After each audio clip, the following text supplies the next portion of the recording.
우상 앞에 마음, 심령을 빼앗긴 수많은 사람들이 판신전, 제우스 신전, 네밈네르 신전 앞에서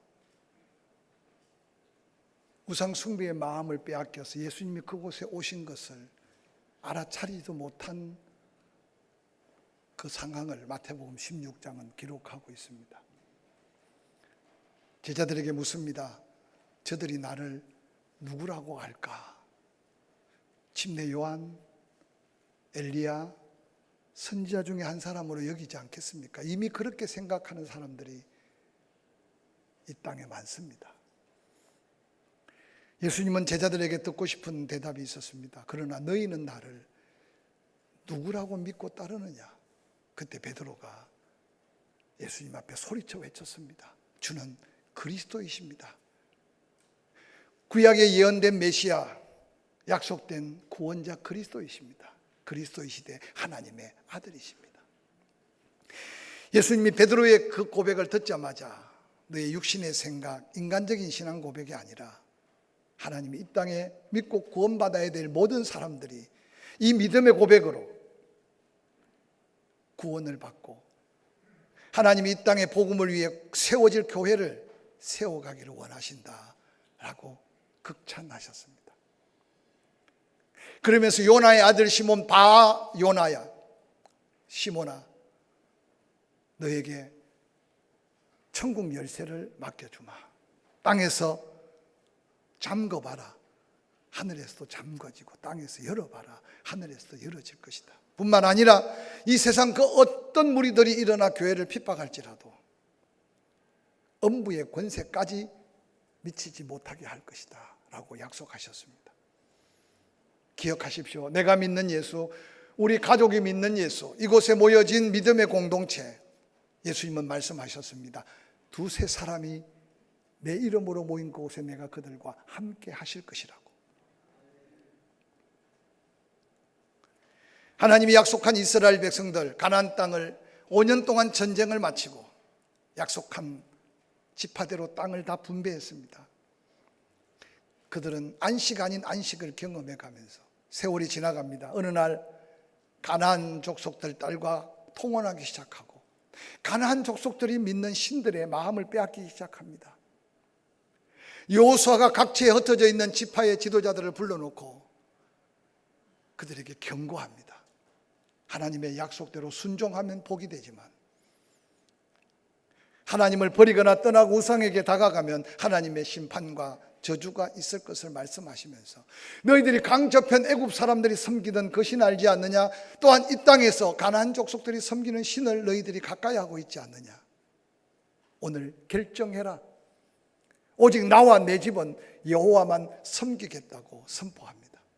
여호수아의 죽음 직전 외치는 외침 앞에 모든 이스라엘 12지파 지도자들은 우리도 여호와만 섬기겠다고 고백합니다. 그러나 역사가 지나갈수록 그들은 범죄했고 하나님의 구원은 미루어져 가기만 시작했습니다. 400년 말라기가 하나님의 말씀을 선포한 이후 영적 암흑기가 그쳐질 때 놀랍게도 베들레헴 고을에 너 작을지라도 하나님이 약속한 구원자, 그 이름을 예수, 그 이름을 임마누엘이라고 하리라고 한 다윗의 자손의 씨를 통해 바로 예수 그리스도가 이 땅에 탄생합니다. 예수님이 공생애를 들어가면서 천국 복음을 전할 때 놀랍게도 그렇게도 하나님의 은혜를 입었다는 선민 유대인들, 그 가운데 종교 지도자들, 그들은 믿을 수가 없었습니다. 요한복음 3장 1절은 그들은 영접지 아니했다. 그러나 누구든지 영접하기만 하면, 그 이름을 믿기만 하면 하나님의 자녀가 되는 특권을 누리게 될 것이라고 약속하셨습니다. 믿지 못한 그들은 예수 그리스도를 십자가에 못 박았습니다. 예수님은 말씀하신 대로 부활하셨습니다. 이제 마지막 성천하기 전에 그 제자들에게 유언같이 남긴 위로의 말씀은 너희는 마음에 근심하지 말아라. 하나님을 믿으니 또 나를 믿으라. 내 아버지 집에 거할 거처가 많다. 내가 너희를 위하여 천국의 거처를 준비하면 개인의 종말 죽음이든지 인류의 종말이 다가올 때 나 있는 곳에 너희도 있게 하리라고 약속해 주셨습니다. 예수 그리스도께서 성천하신 후에 제자들은 잊었던 약속을 기억하고 예루살렘을 떠나지 말아라, 약속한 성령을 기다려라. 그들은 마가다락방에서 전혀 기도하기에 힘쓸 때 오순절 날이 이름에 그곳에 임한 성령은 모두를 변화시켜 놓았습니다. 성령 받은 베드로는 이전의 베드로가 아니었습니다. 한번 복음을 전하면 3,000명이 회개하고 침례를 받고, 예루살렘 교회는 성령 충만한 교회, 날마다 구원받는 자가 더한 교회. 그래서 오늘날 교회 부흥을 꿈꿀 때는 예루살렘 교회 역사하신 성령을 기대하고 그 은혜를 사모하며 하나님 앞에 간구할 때가 얼마나 많은지 모릅니다. 성령 받은 제자들은 뛰쳐나갔고 그들이 정하는 복음은 기적과 표적, 이적이 나타납니다. 종교 지도자들은 통회하며 믿고 돌이키기보다는 그들이 가지고 있는 전통적 종교관, 그 율법에 매여서 놀랍게도 그들이 예수 그리스도를 핍박하기 시작합니다. 오늘 그 가운데 등장하는 인물이 바로 사울이라는 청년. 그렇게 뜨겁고 성령 충만하고 은혜 충만한 예루살렘 교회가 한순간에 초토화가 되어버립니다. 지금도 예루살렘 성에 8곳 중요한 문들이 있는데 그 가운데 동쪽으로 구약시대에는 하나님 앞에 제사드릴 양들을 드리고 끌고 들어오는 문이라 해서 양의 문이라고 했고, 그 문을 다시 수축할 때 사자 4마리를 그 문에 표식을 뒀기 때문에 훗날에는 사자문이라고 했습니다. 그런데 놀랍게도 오늘날 예수 믿고 구원받은 사람들은 그 문이 양의 문이고 사자문이지만 그 문을 양의 문, 사자문이라고 하지 않고 스테반 게이트, 스테반의 문이라고 말합니다. 왜냐하면 세움받은 하나님의 일꾼 중에 스테반, 그는 성령 충만함을 입고 예수 그리스도의 오심과 고난당하심과 부활에 대한 복음을 전하는데 놀라운 은사를 덧입었습니다.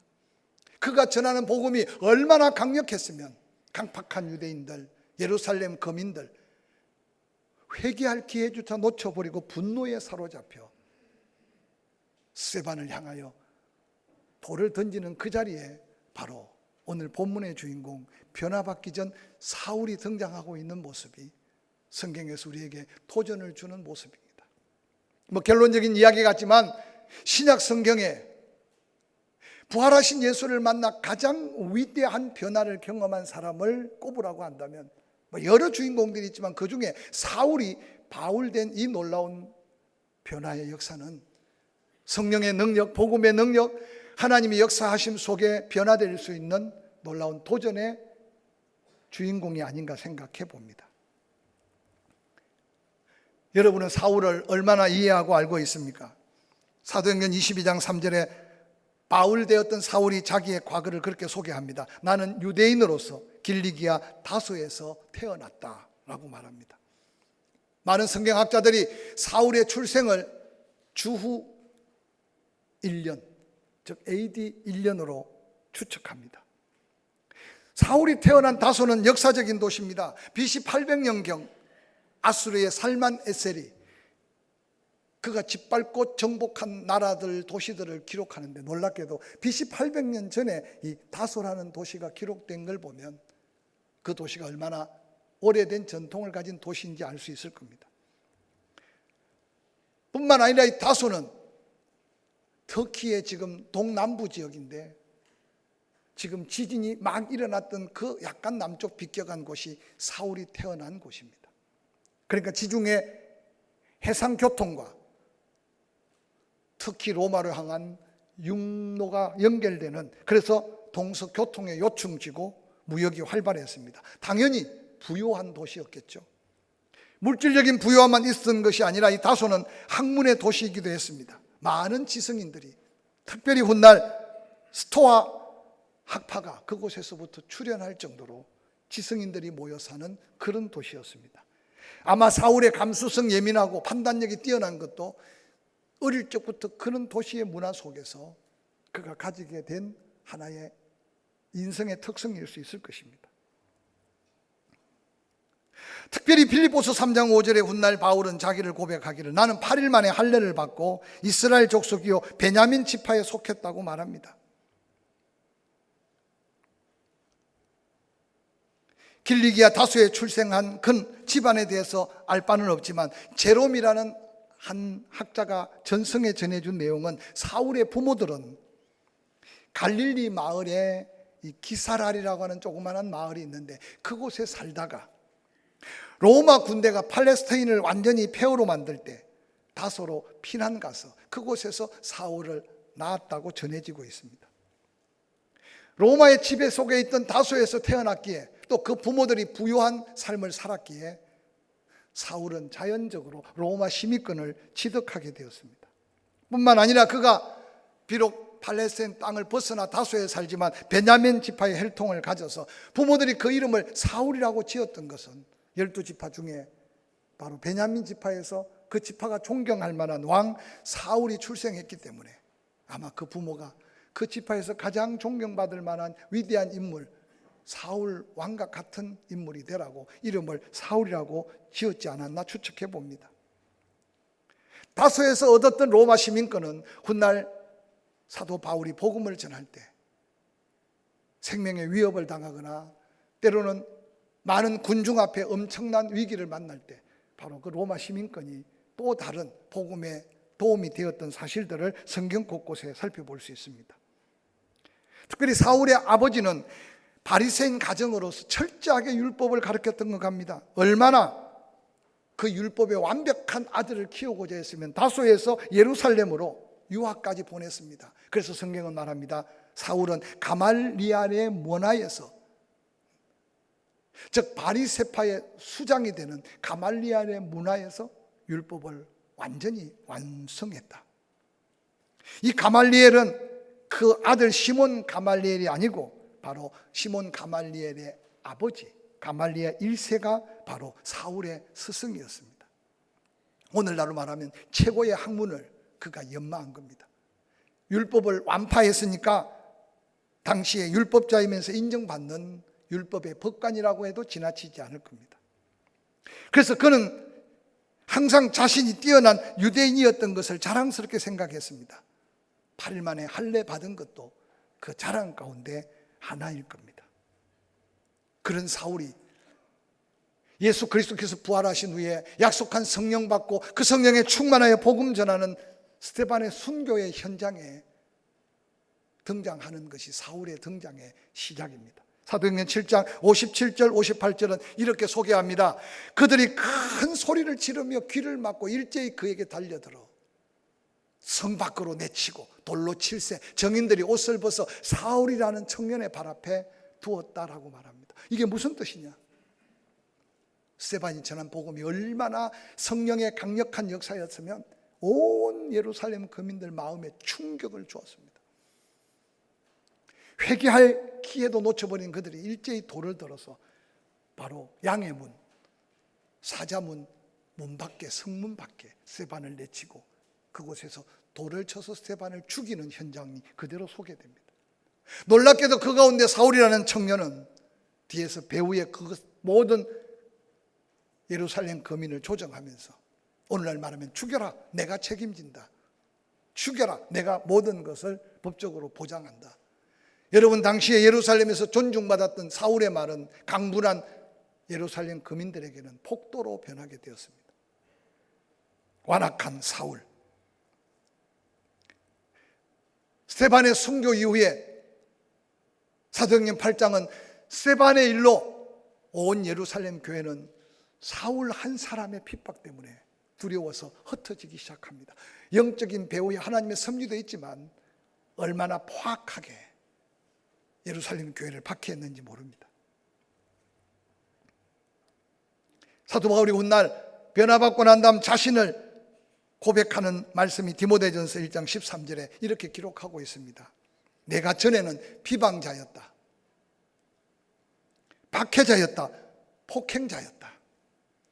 그러나 긍휼을 입은 것은 내가 믿지 아니할 때 알지 못하고 행했기 때문이다. 디모데전서 1장 14절 우리 주의 은혜가 그리스도 예수 안에 있는 믿음과 사랑과 함께 넘치도록 풍성하게 내게 임했다. 15절 미쁘다 모든 사람이 받을 만한 이 말이요 그리스도 예수께서 죄인을 구원하시려고 세상에 임하셨다 하였도다. 나는 그 많은 죄인 중에 괴수였다 라고 자신의 과거의 모습을 고백하고 있습니다. 비방자요 박해자요 폭행자고 모든 구원받아야 될 죄인 중에 가장 악한 죄인이라고 스스로 고백하는 사울의 모습, 바울의 고백을 한번 상상해 보시기 바랍니다.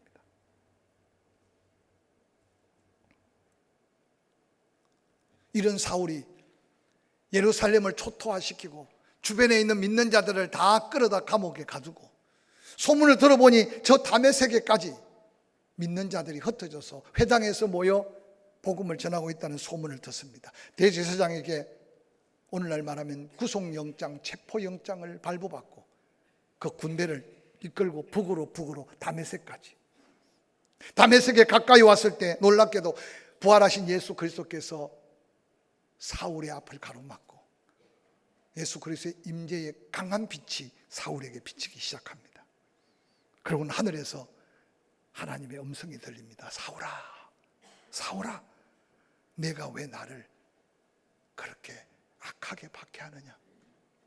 깜짝 놀란 사울이 주여 니십니까 하고 물을 때 부활하신 예수님이 직접 말씀합니다. 나는 내가 박해하는 예수라.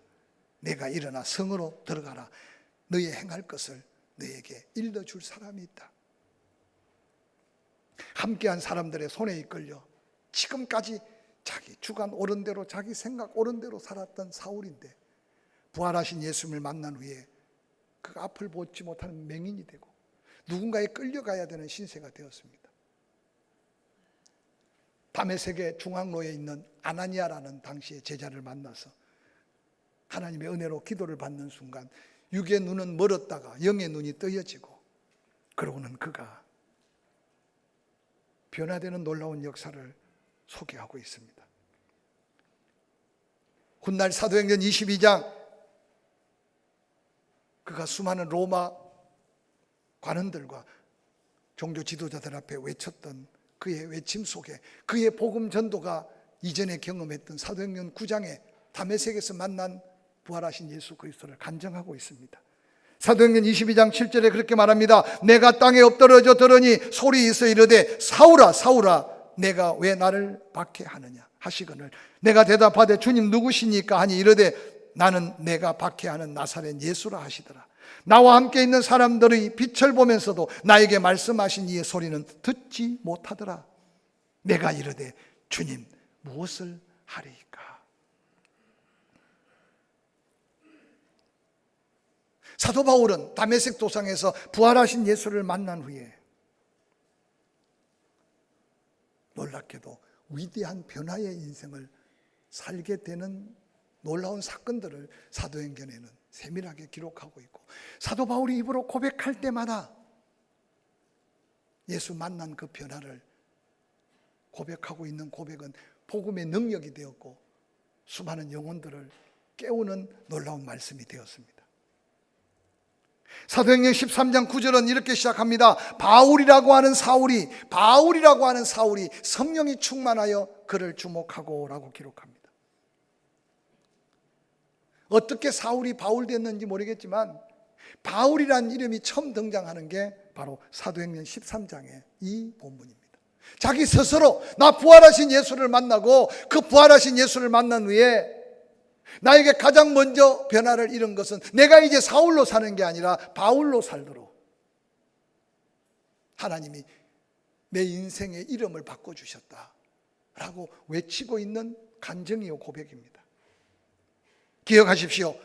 예수 믿고 구원받아 위대한 변화의 시작은 부모가 지어준 이름, 때로는 내 육체로 입고 나온 이름, 그 이름대로 사는 인생이 아니라 인생의 목적이 바뀌어짐으로 이름이 바뀌는 인생을 사는 것이 바울이 고백하고 있는 부활하신 예수 만난 자의 놀라운 고백임을 기억하시기를 주의 이름으로 간절히 축원합니다. 그래서 오늘날 예수 믿고 계명한 사람들이 많습니다. 그래서 다윗도 너무 많고요. 바울처럼 살고 싶어서 바울이라는 이름도 너무 많고요. 아마 사랑의 사도 요한을 닮고 싶어서 요한이라는 이름도 많습니다. 그러나 믿음의 부모가 기도로 잉태하고 정말 하나님의 은혜로 낳은 자녀에게는 태어나면서 하나님이 기뻐하시는 믿음의 이름을 붙여주기도 합니다. 제가 아는 어떤 교회는 하도 파당이 나누어지고 교회가 시끄러워서 목사님이 부임해 보니까 목회를 못하겠더래. 기도하다가 성령의 감동을 받고 교회 이름을 바꿨대. 교회 이름을 온육교회라고. 그래서 제가 궁금해서 물었습니다. 이름을 바꾸고 난 다음에 좀 교회가 평안해지고 성도들이 온유해졌습니까? 그런데 그렇게 이름값을 하려고 그런지 교회가 평안해지고 온유해졌대요. 이렇게 설교하면 또 온육교회 치고, 온육교회라는 이름이 좀 드물거든요. 들어본 적 있나요? 저도 그 교회 처음 들어봤어요. 제가 가끔 그렇게 이야기합니다. 기쁨의 교회가 기쁨이 있을까? 사랑의 교회가 사랑이 있을까? 은혜의 교회가 은혜가 있을까? 여러분, 어떤 때는 이름을 지었는데도 그 이름값을 못할 때도 얼마나 많은지 모릅니다. 교회 개인. 여러분 스스로 여러분은 누구라고 불려지기를 원합니까? 아니, 여러분은 어떤 이름으로 여러분의 삶을 살아가고 있는지 한번 돌아보시길 바랍니다. 내 이름을 다윗으로 바꾸지 않아도, 내 이름을 솔로몬이라고 바꾸지 않아도, 내 이름을 요한이라고 바꾸지 않아도 부활하신 예수 만나면 변화되는 것이 성령의 역사고 하나님의 놀라운 은혜인 것을 기억하시기를 주의 이름으로 간절히 축원합니다. 사도행전 9장 15절은 이렇게 기록합니다. 주께서 이르시되 가라. 이 사람은 내 이름으로 이방인과 임금들과 이스라엘 자손들에게 전하기 위하여 택한 나의 그릇이다. 다메섹 중앙통에 사는 제자 아나니아가 두려워합니다.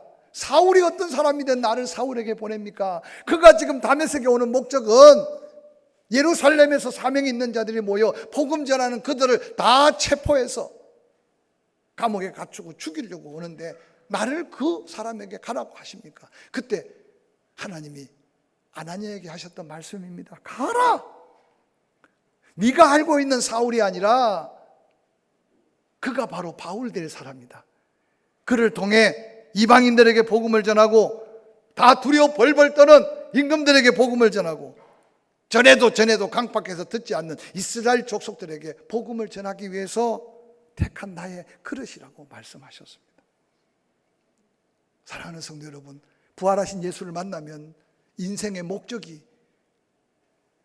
하나님의 뜻에 합당하게 바뀌어진다는 사실을 믿으시기를 주의 이름으로 간절히 축원합니다.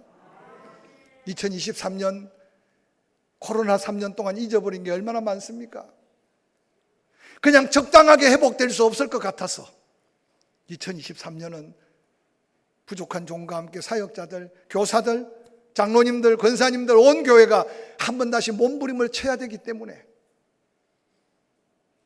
다시 기도하기 시작하고 다시 말씀으로만 도전하기 시작하고, 그래서 지난 1월 달부터 송구영 신예배 때부터 유튜브 말씀들을 한번 다시 돌이켜보시고 말씀 하나하나가 하나님 나에게 어떤 경고, 어떤 도전, 어떤 위로, 어떤 은혜를 약속하시는지 다시 한번 우리의 영적 모습을 돌아볼 수 있기를 주의 이름으로 간절히 축원합니다. 사울, 소문난 사울, 세상 사람들이 아는 사울, 핍박자 사울이 아니라 그를 부활하신 예수님이 만나주신 것은 그를 통해 이루실 하나님의 영광스러운 그 뜻이 있기를 하나님은 아셨습니다. 두려워하지 말고 아나니아에 가라. 이 사람은 내 이름을 이방인들, 임금들, 이스라엘 자손에게 전하기 위한 나의 택한 그릇이다. 부활하신 예수를 제대로 만나면 운명이 바뀝니다. 인생이 바뀝니다. 할렐루야. 그래서 진정한 믿음의 사람은 나의 욕망, 나의 목적이 아니라 하나님의 뜻이 나의 꿈이 되고 하나님의 계획이 나의 삶의 목표가 되는 것이 최고의 축복인 줄 믿으시기를 주의 이름으로 간절히 축원합니다. 사도 바울이 그만큼 자랑거리가 많아서 그랬겠습니까? 부활하신 예수 만나고 난 다음 사도 바울은 이런 고백을 남겼습니다. 고린도전서 15장 8절, 맨 나중에 만삭되지 못하여 난 자 같은 나에게 보여주셨다. 그가 이전에 스펙을 쌓아서 로마 시민권, 가말리아 문화에서 최고의 학문, 베냐민 지파 사람으로서 율법에 흠이 없는 바리새파 중에 바리새파, 가정에는 부유한 부모의 배경, 그것이 인생의 승리의 비곡, 성공의 비결인 줄 알았습니다. 그런데 부활하신 예수를 만나고 나니 그 모든 것이 다 의미 없는 것을 깨달았습니다. 그러면서 고백하기를, 부활하신 예수를 12 제자들이 만났다. 500여 믿음의 사람들이 만났다. 그들이 만난 부활하신 예수는 그들의 믿음으로 만났다. 그런데 내가 만난 부활하신 예수는 나는 온전치 못한, 만삭되지 못하여 난 자 내게도 그 같은 은혜를 주셨다. 내가 부활하신 예수를 만났다면 이 땅에 부활하신 예수를 만나지 못할 사람은 하나도 없다. 이게 오늘 사도 바울의 은혜 받은 자의 고백입니다. 함께 읽었던 본문 속에 베스도 총독 앞에 복음을 전하는 담대한 사도 바울, 거기에 모여있는 수많은 유대 종교 지도자들 손가락질하고 비방합니다. 그런데 사도 바울은 사도행전 26장 25절에 바울이 가로되 베스도 각하여 내가 미친 것이 아니요 참되고 정신을 차린 말을 합니다. 베스도는 사울에게 연민의 마음이 있었어요. 그 바울에게 뭔가 마음이 끌렸어요. 그런데 그가 하는 말은 당시 종교 지도자들과 예루살렘 유대 사는 사람들에게 도저히 이해가 되지 않습니다. 그래서 베스도가 안타까워서, 너가 남다른 지식을 가지고 남다른 뭔가 경험을 하고 남다른 스펙을 쌓았다더니 그 복잡한 여러 가지 이론들이 너를 미치게 한 거 아니냐고 베스도가 안타깝게 바울을 향하여 말합니다. 그때 바울이 말합니다. 내가 미친 게 아닙니다. 참되고 정신이 온전합니다. 세상 사람들은 바울을 미친 자로 생각했습니다. 그런데 사도 바울은 말합니다. 내가 미쳤다고 보이는 것, 나만 그런 게 아니었습니다. 사도행전 2장 12절에 다 놀라 당황합니다. 서로 이르되 이 어찌된 일인가 하고 놀랍니다. 어떤 이들은 조롱합니다. 이르되 저들이 우리가 먹고 취한 게 아니고 뭔가 새로운 술을 먹고 취하였다. 베드로가 11 사도와 함께 서서 소리 높여 말합니다. 유대인들과 예루살렘에 사는 어리석은 사람들아, 이 일을 너희로 알게 할 것이다. 내 말에 귀를 기울이라. 지금 시간이 몇 시냐? 제3시다. 유대 3시는 6시간을 보태면 이제 오전 9시인데 이 시간에 술 먹고 취한 사람이 어디 있냐? 너희들이 생각한 것처럼 이상한 걸 먹고 취한 게 아니다. 너희들이 한 게 잊어버리고 있는 게 있다. 이전에 여호와께서 요엘 선지자로 말씀하신 것을 다시 기억해봐라. 하나님이 말씀하셨다. 약속하셨다. 말세에 내가 내 영을 모든 육체에게 부어주게 된다. 너희 자녀들은 예언하고 너희 젊은이들은 환상을 보고 너희 늙은이는 꿈을 꾸게 할 거라고 하지 않았느냐. 바로 그 성령이 오늘 이 자리에 있는 이들에게 임한 것이라고 외쳤습니다. 저는 이 말씀을 묵상하다가, 여러분 혹시 미친 사람 본 적이 있나요? 이전에는 미쳤다 그러면요, 속에 화가 치밀어서 정신이 혼란해진 상태에서 옷을 벗고 머리를 풀고 소리 지르면서 동네를 뛰어다니는 사람을 미친 사람으로 여겼어요. 세월이 좋아서 미친 사람이 없을까요? 지식이 많아져서 미친 사람이 없어졌을까요? 근데 오늘날은요, 정상적처럼 보이는데도 지나친 욕망에 미치고 사업에 미치고 돈에 미치고 명예에 미치고, 여러분 지금 이 세상 제정신으로 살 수 없는 세상인 것처럼 보이지 않습니까? 여러분 입에 누구 존경할 사람이 있으며 누구 의지할 사람이 있습니까? 그럼 세상 사람들이 교회를 볼 때 과연 교회 안에 예수로 미친 사람을 찾을 수 있겠습니까? 여러분의 삶을 한번 뒤돌아보시기를 바랍니다. 부활하신 예수 만나 변화받은 사도 바울 이렇게 외칩니다. 빌립보서 3장 7절, 무엇이든지 내게 유익하던 것을 내가 그리스도를 위하여 다 해로 여길 뿐더러 또한 모든 것을 해로 여김은 내 주 예수 그리스도를 아는 지식이 가장 고상하기 때문이다. 내가 그를 위하여 모든 것을 잃어버리고 배설물로 여기면 그리스도를 알아가면 알아갈수록, 아니, 내가 하나를 버리고 둘을 버리면 버릴수록 내 안에 예수 그리스도의 은혜가 더 새롭다. 그렇게 고백하고 있습니다.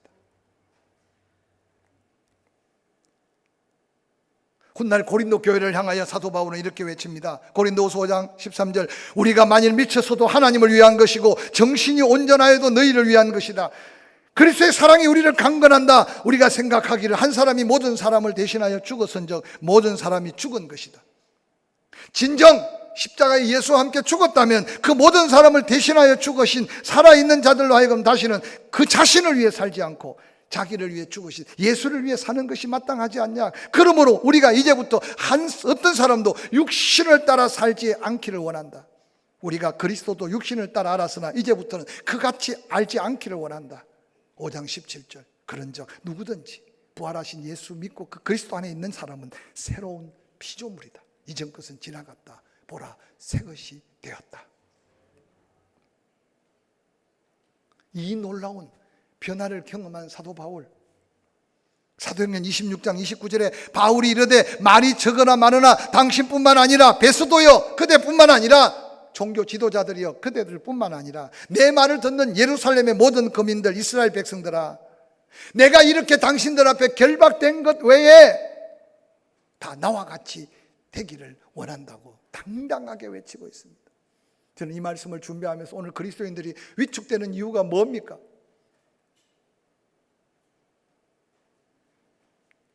자꾸만 작아지는 모습이 아닙니까?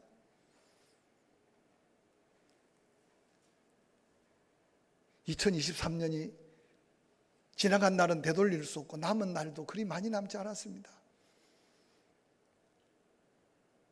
요즘 목사님 말씀이 왜 저리 강할까 생각하지 마시고 다시 한번 우리가 도전해야 됨을 잊지 않으시기를 주의 이름으로 간절히 축원합니다. 나와 같이 매여 있는 이 결박된 것 외에는 당신들 그 자리 높다고, 당신들 가진 것 있다고, 당신들 많이 배웠다고 나와 같이 되기를 원하는 게 이게 최고의 축복이고 이게 최고의 은혜라고 외치고 있습니다. 그런 믿음을 가지고 목숨 건 사도 바울의 선교의 일정들은 사도행전에 얼마나 세밀하게 기록되어 있습니까? 사도행전 20장 22절, 바울이 에베소 장로들 앞에 밀레도에서 마지막 고백을 하면서 고백했던 고백입니다. 사도행전 20장 22절, 보라 이제 나는 성령에 매여 너희들이 그렇게 걱정하는 예루살렘에 가면 체포되고 당장 죽는다고 하지만 그곳에서 어떤 행벌 어떤 고난이 닥치더라도 나는 알지 못한다. 23절, 오직 성령이 각성해서 내게 정언하고 결박과 환난이 나를 기다린다는 소리를 들었으나 24절 다 함께 읽어볼까요? 시작. 내가 달려갈 길과 주 예수께 받은 사명 곧 하나님의 은혜의 복음을 정언하는 일에 마치려 하면은 나의 생명 조금도 귀한 것으로 여기지 않겠다. 너무 생소한 사도 바울의 고백 아닙니까? 말씀을 마무리하려고 합니다. 지금까지 지내온 게 하나님의 은혜라면 그보다 더한 은혜가 뭘 그렇게 필요합니까? 지금보다 더 좋은 건강 어디다 쓰시렵니까? 지금보다 더 넉넉한 경제적인 풍요로움 어떤 일에 사용하려고 그렇게 기대합니까? 아니, 받은 은혜 감사치 못하니까 옆집 이사만 가도 그냥 괜히 마음이 두근거리고 새로 생긴 모델하우스 구경도 안 가지만 가면 그냥 괜히 집 타령하고 봄이 되니까 또 돌아가서 옷 타령 하실랍니까? 다른 사람이 내보다 더 좋은 차 탄다고 차 타령 하실랍니까? 다른 사람 나보다 더 많이 배웠다고 낙심하고 실망하시렵니까? 오늘 사도 바울은 자기의 욕망대로 살다가 부활하신 예수를 만나자마자 그가 고백했던 고백, 주님 무엇 하기를 원하십니까? 주님, 지금까지 은혜로 살았는데 내 남은 생에 어떻게 사는 게 가장 하나님 앞에 영광이 될까요? 우리 한번 이 고백으로 하나님의 음성 듣기를 주의 이름으로 간절히 소원합니다. 주님, 내 기도하는 모습이 이만하면 됐습니까? 주님, 내 사랑하는 모습이 이만하면 됐습니까? 주님, 내 예배하는 모습이 이만하면 됐습니까? 주님, 내 어려운 사람 섬기는 게 이만하면 됐습니까? 주님, 내 목사답습니까? 주님, 내 장로다워요. 주님, 내 권사답습니까? 자신 앞에 한 번 더 하나님 앞에 주님, 내가 무엇 하기를 원합니까? 이 사명이 회복되지 않으면 기쁨이 회복되기 어려워요. 이 사명을 붙들지 않으면 기도의 줄이 잡히지 않을 거예요. 이 사명이 다시 확신되지 않으면 돈이 아까워서 시간이 바빠서 내가 할 수 있는 일은 아무것도 없을 거예요. 죄송하지만 은퇴한 장로님들 회개하시기를 주의 이름으로 간절히 축원합니다. 은퇴한 권사님들 잘하시는 분은 많지만 잘하고 있지만 회개하시기를 주의 이름으로 축원합니다. 은퇴는 하나님 앞에 봉사를 놓치는 게 은퇴가 아니에요. 나이 먹었다고 여러분 앞으로 20년 30년 뭐 하랍니까? 조용히 한번 되물어 보세요. 주님 무엇 하기를 원합니까? 세월 너무 낭비하기 전에 이 고백으로 함께 하나님 앞에 설 수 있기를 주의 이름으로 간절히 축원합니다.